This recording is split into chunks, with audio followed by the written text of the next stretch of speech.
మిత్రులకు నమస్కారం. అట్లాగే వేదిక మీద ఉన్న రైతులకు కూడా నమస్కారం.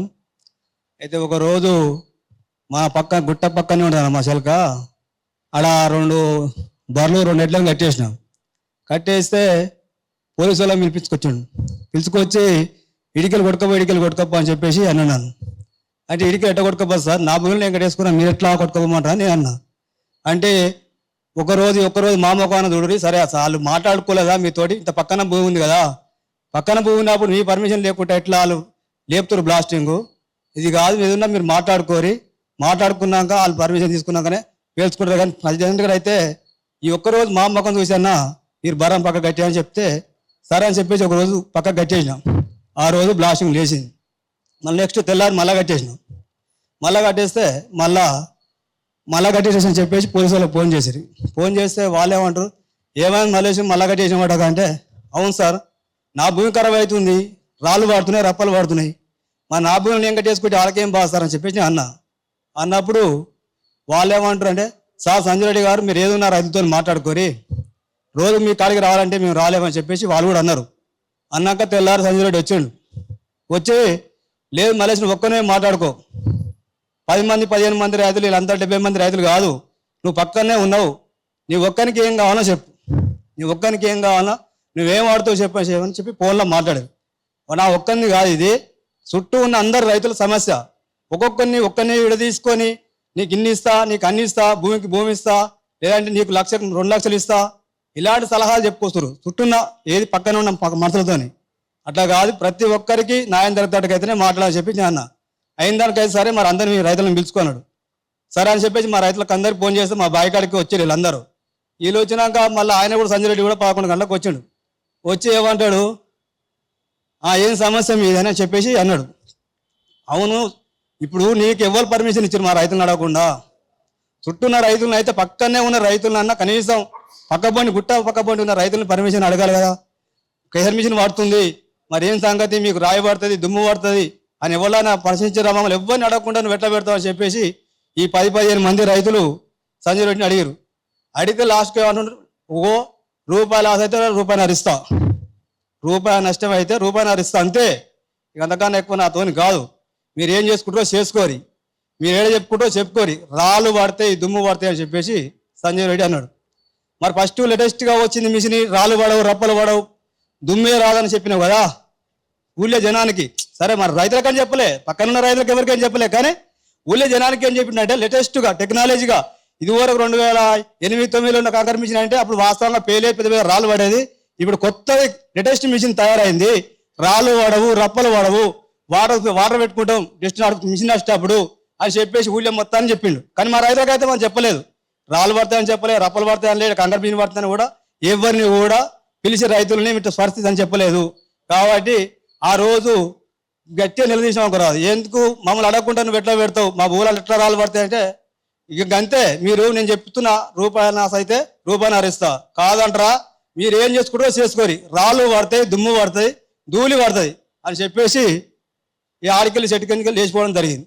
ఇక అప్పటి నుంచి ఇదే ఇక మా కడుపుల బాధ కోసం ఆడికి కలెక్టర్ కాడికి 2 సార్లు, ఎంఆర్ఓ కాడికి అక్కడ ఇక్కడ తిరగడం, పైసలు ఖర్చు పెట్టుకొని పనులు పెట్టుకొని మాకు ఎవరన్నా సాయం చేయకపోదరా అనేది తప్ప తిరుగుకుంటూ వస్తున్నాం సార్. ఏదున్నా ఈ మీడియా మిత్రుల ద్వారా మాకు న్యాయం చేయాలని కోరుకుంటున్నాను. ముందుగా సిరిపుర క్రషర్ మిషన్ బాధ్యతల తరపున మిత్రులకు మా నమస్కారాలు తెలియజేసుకుంటున్నాము. ఈ స్టోన్ క్రషర్ వలన మాకు మెయిన్గా దుమ్ము ధూళి ఈ మన బోరు బావులను కూడిపోవడం జరుగుతుంది. ప్లస్ వాళ్ళు మనకు చెప్పిన ఆ యజమాని మనకు ఫస్ట్ ఏమని చెప్పిందంటే మొత్తం నెటెడ్ టెక్నాలజీ కొత్త మిషన్, మామూలుగా దుమ్ము లేవదు, బ్లాస్టింగ్ పెడితే పర్యాలు వస్తాయి తప్ప ఎగిసి పడవని చెప్పిర్రు. ఫస్ట్ అంతకంటే ముందు ఏమని చెప్పారంటే బయోగ్యాస్ ఇస్తున్నాం ఇక్కడ అని అన్నాడు. బయోగ్యాస్ అయితే మీరు గడ్డి పెంచుకోవచ్చు, టన్నేజ్ లెక్క ఇన్ని పైసలు మీరు గడ్డి పెంచి ఇస్తే నేను కొనుక్కుంటా అని చెప్పిండు. అంటే బయోగ్యాస్ అంటే మంచిదే కదా, అందరికి అవకాశం ఉంటుంది కదా, మంచిగా ఉంటుంది నా ఆలోచన మీద మేము కూడా చప్పాడుకున్నాం. అయితే రాను ఏమైంది, ఆ బయోగ్యాస్ పోయి స్టోన్ కషర్ అయింది. స్టోన్ కషర్ వలన ఏమవుతుంది, ఆయన ఫస్ట్ ఏమో చేసినప్పుడు ప్రజాభిప్రాయ సేకరణ లేదు, ఊళ్ళో గ్రామ పంచాయతీ సర్టిఫికేట్ లేదు, విఆర్ఓ తోటి తీసుకున్నది లేదు, సెక్రటరీ తోటి తీసుకున్నది లేదు, మేము అందరికీ దీనికి సంబంధించిన అధికారులు అందరి చుట్టూ ఒక్కొక్క చుట్టూ 4 సార్లు తిరగడం జరిగింది.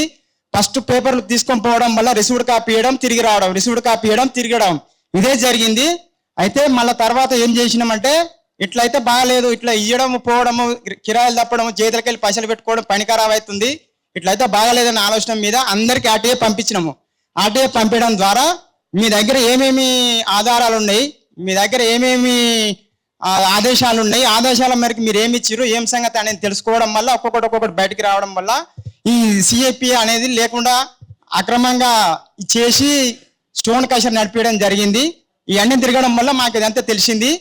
దీనివల్ల ఇప్పుడు బోల్ బాంబులు బ్లాస్టింగ్ పెట్టడం వల్ల ఒక అర్ధగంట సేపు అమోనియా కలుపుతారు కదా, వల్ల ఆ వాసనకు ఒక అర్ధగంట సేపు ఒక్కొక్కరి ముక్కులు అనేది శ్వాస కోల్పోతున్నాము.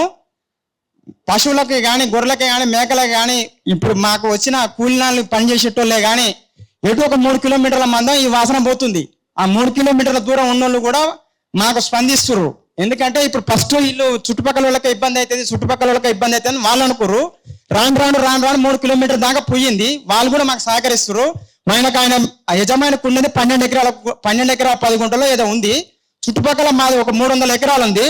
ఆ 12 ఎకరాలు ఉన్న ఆయన మా 300 ఎకరాలు ఉన్న భూములను మొత్తం ఆగం చేస్తుండ్రు. ఒక్కడి వల్ల మేము అందరం ఖరాబ్ అవుతున్నాం. ఒక దాదాపు 30-40 కుటుంబాలు ఖరాబ్ అవుతున్నాయి. దీనివల్ల బోరు బావులన్నీ ఊడిపోతున్నాయి. మళ్ళీ పోతే అక్కడ చుట్టుపక్కల తాళ్ళు ఉన్నాయి. ఈ దుమ్ములు లేచిపోవడం వల్ల ఆ కుండలలో అది పడడం వల్ల వాళ్ళకు కూడా గీత కార్మికులకు కూడా ఇబ్బంది అవుతుంది. కళ్ళు తాగడం వల్ల మనుషులకు ఇబ్బంది అవుతుంది, ప్లస్ గీసేటోళ్ళ గీత కార్మికులకు కూడా ఇబ్బంది అవుతుంది. పశువులకు మెయిన్గా కోలపారం అనేది దగ్గరనే ఉంది, ఒక 50 మీటర్లు అట్లా ఉంటుంది. అయితే ఆయనకు 30,000 కోళ్ళు ఉంటే దాంట్లో 16,000 గుడ్లే పెడుతున్నాయి. రోజు కనీసం 1,000-1,500 కోళ్ళు చచ్చిపోతున్నాయి ఆ డస్ట్కు, మళ్ళా బ్లాస్టింగ్ సౌండ్కు ఒకదాని మీద ఒకటి పడి. దీనివల్ల అన్ని ఇబ్బందులు ఉన్నాయి. కాబట్టి దీన్ని తక్షణమే ఆపాలి. పైన అధికారులు కూడా వాళ్ళకి సహకరించే అధికారులకు కూడా ఒక విజ్ఞప్తి మాది.